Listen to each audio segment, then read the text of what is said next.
Today we will talk about employee separation and retention. This chapter is divided into two sections that focus on different aspects of employee turnover.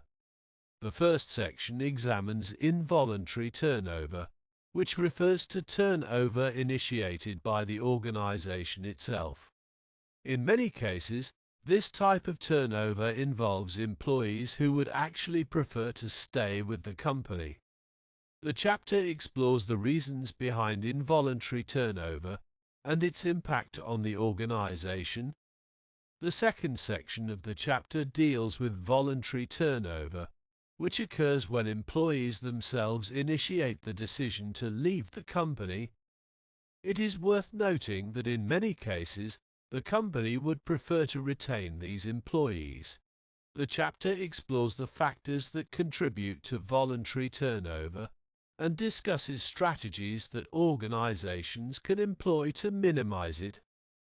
So, employee retention falls under the category of voluntary turnover. It refers to an organization's ability to prevent employee turnover or reduce the number of employees leaving their jobs within a specific period. Companies put forth their best efforts to increase employee retention because it directly affects business performance and overall success. Employee retention strategies focus on keeping employees happy, engaged, and productive in their work. We need to highlight the importance of satisfied and loyal customers and investors. Executives recognize that customers and investors provide the financial resources necessary for the organization's survival. Moreover, there is a strong connection between employee satisfaction, employee retention, and critical organizational outcomes. When employees are satisfied and retained, it positively influences the organization's performance and success. Additionally, successful firms are characterized not only by their ability to retain key personnel, but also by their willingness to address counterproductive behavior or behavior that poses a threat to other employees. This approach ensures a productive and positive work environment. Okay. Managing involuntary turnover. Terminating an employee's employment is a challenging task that requires careful handling and attention to detail. In recent times, there has been an increased willingness among people to sue their employers, coupled with a rise in workplace violence, making the process of employee termination personally dangerous and legally complex. In the absence of a specified employment contract, both the employer and the employee have the ability to sever the employment relationship at any time. This means that the termination could occur for various reasons, including good cause, no cause, or even bad cause. This principle is commonly known as the employment at will doctrine. However, over time, this doctrine has significantly eroded, and employees who are fired sometimes sue their employers for wrongful discharge. A wrongful discharge lawsuit typically aims to establish that the termination either violated an implied contract or covenant, indicating unfair treatment by the employer, or violated public policy. Violation of public policy refers to situations where the employee was terminated because they refused to engage in something illegal, unethical, or unsafe. The categories of protected groups who are particularly susceptible to wrongful discharge claims are numerous. They include racial minorities, women, older workers over 40 years of age, disabled workers, including the obese, whistleblowers, people who have filed workers' compensation claims, and even Caucasians who claim reverse discrimination. It is important for employers to be aware of these legal considerations and to handle employee terminations with caution, ensuring compliance with applicable laws and regulations. This helps mitigate the risk of wrongful discharge lawsuits and maintains a fair and legally compliant work environment. The high cost of litigation often makes employers hesitant to terminate employees, even in cases where they are underperforming. This can lead to situations where companies choose not to dismiss employees in order to avoid potential legal problems. Instead, they may resort to alternative strategies, such as creating a hostile work environment or implementing punitive measures to encourage the employee to leave voluntarily. To navigate these challenges and avoid legal complications, companies often adopt certain practices and approaches. One common strategy is to offer severance pay to employees in exchange for waiving their right to sue for unfair dismissal. This provides a financial incentive to the employee and helps mitigate the risk of litigation. The severance pay acts as a form of compensation for the termination and encourages the employee to depart without pursuing legal action. Another approach is sometimes referred to as a golden check. This involves providing a significant financial settlement to an employee who is laid off, with the intention of preventing them from taking the company to court. The payment serves as a means to resolve any potential dispute and avoid a lengthy and costly legal battle. Given the significant financial and personal risks associated with employee dismissal, it is crucial for organizations to develop a standardized and systematic approach to discipline and discharge. This involves establishing clear policies and procedures for addressing performance issues, documenting incidents, providing warnings, and following a fair and consistent process. By implementing such practices, companies can minimize the risk of legal disputes and create a more competitive workforce in the long term.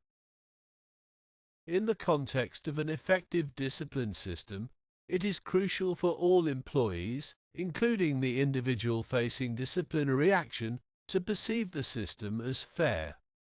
This fairness perception can be achieved by managing three specific types of justice or fairness perceptions. 1. Outcome fairness. This refers to the judgment individuals make regarding the outcomes they receive relative to the outcomes received by others they identify with, often referred to as referent others. Employees assess whether the disciplinary outcomes are distributed fairly and in line with the outcomes received by their peers. If employees perceive a lack of fairness in the distribution of outcomes, it can lead to dissatisfaction and a negative perception of the discipline system. 2. Procedural justice. Procedural justice focuses on the methods used to determine the outcomes individuals receive. It emphasizes the fairness of the disciplinary process itself, including the rules, procedures, and decision-making involved. Employees evaluate whether the disciplinary procedures are consistent, transparent, and provide an opportunity for them to voice their perspective. When employees perceive the disciplinary process as fair, they are more likely to accept and respect the outcomes, even if they are unfavorable. 3. Interactional justice. Interactional justice pertains to the interpersonal nature of how the disciplinary outcomes are implemented. It involves the quality of communication, respect, and dignity shown by supervisors or managers during the disciplinary process. Employees assess whether they were treated with respect, given adequate explanations, and had the opportunity to express their thoughts and feelings. When employees perceive interactional justice, it enhances their trust in the organization and reduces negative reactions to the disciplinary outcomes. By addressing these three dimensions of justice, organizations can enhance the fairness perception of their discipline system. This, in turn, promotes employee acceptance, satisfaction, and a belief in the overall fairness of the organization's practices. It is important for organizations to establish clear and transparent procedures, communicate effectively with employees, and treat them with dignity and respect throughout the disciplinary process. This table provides summary of the 6 key principles that determine whether people perceive procedures as fair. These principles are crucial in ensuring that employees view the procedures used in decision-making, particularly in cases of dismissal, as fair and just. Let's review them. 1. Consistency. The procedures should be consistently applied over time and to all individuals. This means that similar situations should be treated similarly, and decisions should not be arbitrary or based on personal bias. 2. Bias suppression or impartiality. The procedures should be applied by individuals who have no vested interest in the outcome. This helps ensure that decisions are made objectively and without bias. 3. Information accuracy. The procedures should be based on accurate and reliable information. It is important that the decision-maker has access to factual and relevant data to make informed judgments. 4. Correctability. The procedures should include safeguards that allow individuals to appeal or rectify mistakes or flawed decisions. This provides a mechanism for addressing errors and ensuring that decisions can be reviewed and corrected if necessary. 5. Representation. The procedures should consider the perspectives and concerns of all stakeholders affected by the decision. This includes not only the individual being dismissed, but also co-workers, customers, and owners. Taking into account various viewpoints helps ensure a fair and balanced decision-making process. 6. Ethicality. The procedures should align with prevailing moral standards. They should uphold ethical principles and values, promoting fairness, honesty, and integrity. When these principles are adhered to, individuals are less likely to feel unfairly singled out and are more likely to maintain their faith in the overall system, even if they disagree with a specific decision. By applying consistent, unbiased, accurate, correctable, representative, and ethical procedures, organizations can foster trust, fairness, and acceptance among employees, even in challenging situations such as dismissals.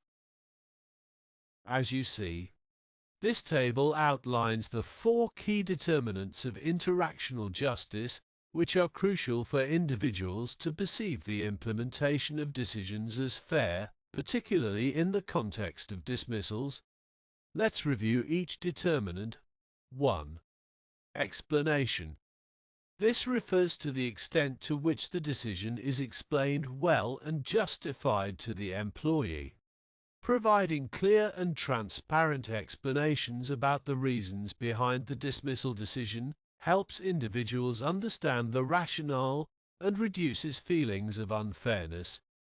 2. Social sensitivity. This determinant focuses on treating the person being dismissed with dignity and respect.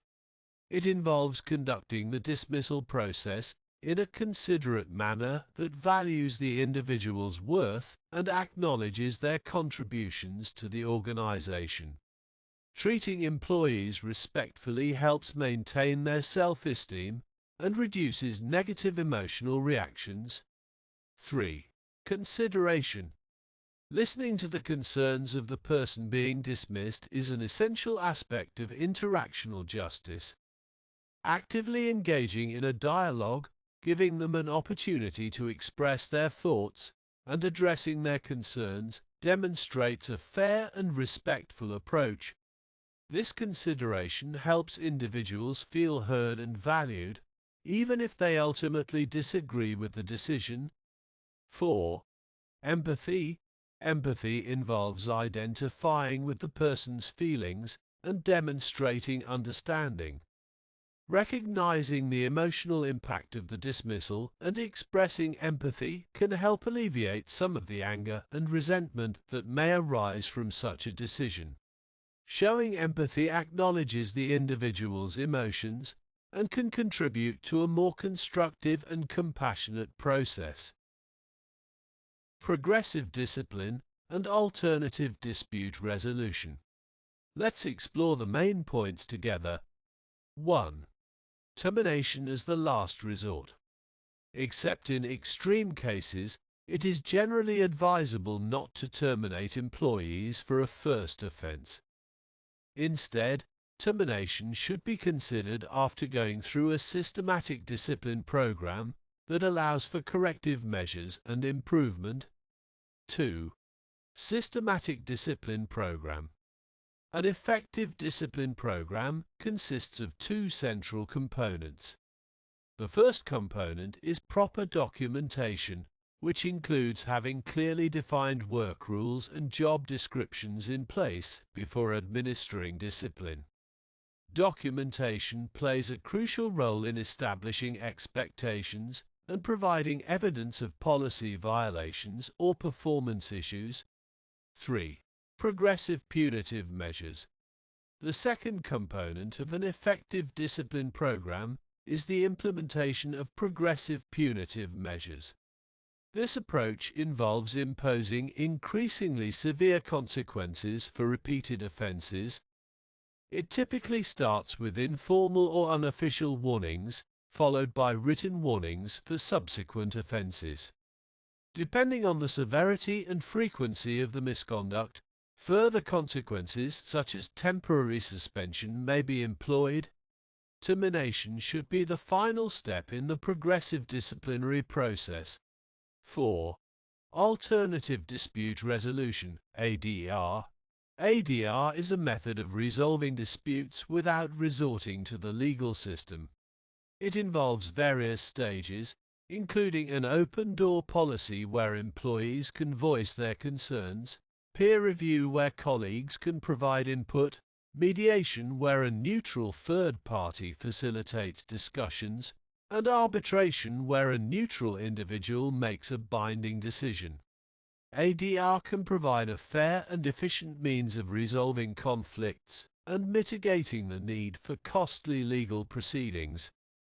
By implementing a systematic discipline program, including documentation and progressive measures, and considering alternative dispute resolution methods, companies can ensure a fair and structured approach to addressing employee issues and conflicts, while also providing opportunities for improvement and growth. Okay, as you see, this table shows a sequence of disciplinary actions that an organization might take in response to various offenses by an employee. The table lists 5 offenses, ranging from a first offense to a 5th offense. For each offense, the table shows the following information. Frequency. This column indicates how often the offense has occurred. The table doesn't show any specific frequencies, but it implies that this is the first time the employee has committed each offense. Organizational response. This column describes the action that the organization will take in response to the offense. The responses become increasingly severe as the number of offenses increases. For example, the response to a first offense is an unofficial verbal warning, while the response to a 5th offense is termination. Documentation. This column describes how the organization will document the offense. All offenses are documented, but the type of documentation may vary. For instance, a first offense may only require a witness to be present, while a more serious offense may require a written warning to be filed. Okay. This slide shows the 4 stages of alternative dispute resolution, ADR. Let's review each stage. Stage 1. Open door policy. In this stage, the individuals involved in the conflict such as a supervisor and a subordinate, attempt to reach a settlement together. They engage in discussions and negotiations to resolve the dispute informally. If they are unable to reach a resolution, they proceed to the next stage, Stage 2, peer review. If a settlement is not reached through the open door policy, the dispute moves to the peer review stage. A panel is formed consisting of representatives from the organization who are at the same level as the individuals involved in the conflict. The panel listens to the case and aims to assist the parties in reaching a settlement. If a resolution is still not achieved, the process proceeds to the next stage. Stage 3, mediation. At this stage, a neutral third party from outside the organization, known as a mediator, becomes involved. The mediator facilitates discussions between the disputants and helps them explore potential solutions. The mediator does not impose a decision, but instead focuses on assisting the parties in reaching a voluntary agreement. If mediation does not lead to a resolution, the parties move to the final stage, Stage 4, arbitration. In this stage, a professional arbitrator, typically an experienced employment attorney or retired judge, is appointed to hear the case. The arbitrator acts as a neutral third party and renders a specific decision or award to resolve the dispute. Unlike mediation, arbitration results in a binding decision that the parties must adhere to. The 4 stages of ADR provide a structured and progressive approach to resolving disputes in a non-litigious manner. Each stage offers a different level of intervention and involvement of neutral third parties, allowing for various opportunities to reach a settlement before resorting to formal legal proceedings. Addressing substance abuse issues in the workplace is crucial for organizations. Many problems that may lead to termination of an employee's employment are related to drug or alcohol abuse. To effectively handle such cases, it is important for organizations to incorporate an Employee Assistance Program, EAP, into their discipline and dismissal programs. An EAP is a referral service that allows supervisors or employees to seek professional treatment for various problems, including substance abuse. While EAPs were originally focused on illegal drug use, they have had to adapt to address issues related to prescription drugs, such as painkillers. Additionally, in some states where recreational use of marijuana is legal, EAPs may also need to consider the use of legal, non-prescription drugs. The key to the effectiveness of an EAP lies in striking the right balance between collecting information to promote employee health and respecting the employee's right to privacy. It is necessary to gather relevant information to provide appropriate assistance and treatment, but it is equally important to handle this information confidentially and in accordance with legal and ethical guidelines. Okay. Now let's talk about voluntary turnover. Voluntary turnover prevents employees who are highly valued from leaving. Research indicates that the average economic cost for a company to replace a skilled job is more than 200% of the annual compensation for that role. This cost includes expenses related to hiring, onboarding, training, productivity losses during the learning curve, increased error rates, and the negative impact on remaining employees who face increased workloads. Employee attachment to their jobs is influenced by various factors, and employers should recognize this when aiming to retain workers. While pay and job security used to be the main drivers of retention for older generations, the preferences of younger employees have evolved. Evidence suggests that younger workers, such as millennials, value benefits over cash and seek a work environment that is enjoyable, collaborative, and provides immediate feedback and growth opportunities. Millennial employees bring valuable qualities to employers, including technical skills, racial diversity, social interconnectedness, and a willingness to collaborate. However, it is observed that the annual rate of voluntary turnover tends to be higher among millennials compared to other generations. Some observers have attributed this to perceptions of impatience and entitlement. It is important to note that generalizations about an entire generation may oversimplify the complexities of individual motivations and behaviors. While turnover rates may vary among different generations, it is essential to understand the unique needs and expectations of employees, regardless of their age group. By recognizing and addressing these factors, employers can create an engaging work environment that fosters employee retention across all generations. Process of job withdrawal. Job withdrawal refers to a set of behaviors that dissatisfied individuals engage in to avoid their work situation. These behaviors can be categorized into three groups: behavior change, physical job withdrawal, and psychological job withdrawal. The theory that describes these behaviors as a progression is known as the progression of withdrawal.